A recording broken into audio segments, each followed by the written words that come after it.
পাম গাছ ঘেরা করিডোরে রাখা নতুন মডেল ওয়াই এবং বহুল আলোচিত সাইবার ট্রাক। বিশাল স্ক্রিনে মরুভূমি চষে বেড়ানো টেসলা গাড়ির প্রচারণা। এভাবেই সৌদি আরবে যাত্রা শুরু করল মার্কিন বৈদ্যুতিক গাড়ি নির্মাতা প্রতিষ্ঠান টেসলা।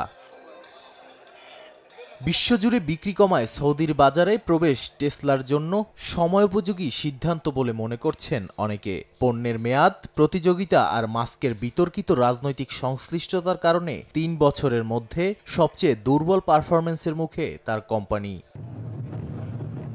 অন্যদিকে সৌদি আরব এখন বৈদ্যুতিক গাড়িকে ভবিষ্যতের জ্বালানি হিসেবে দেখছে।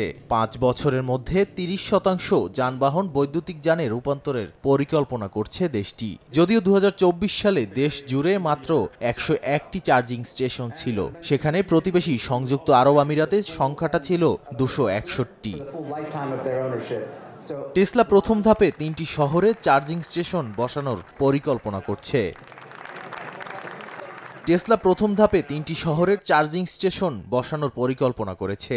অনলাইন অর্ডার, শপিং মলে পপ আপ স্টোর আর সার্ভিস সেন্টারও চালু হবে বলে জানিয়েছেন স্থানীয় কর্মকর্তারা।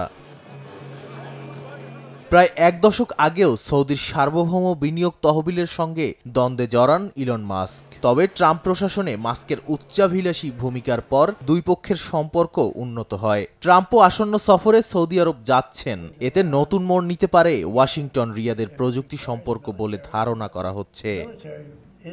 নাদিম মারজান, সময় সংবাদ।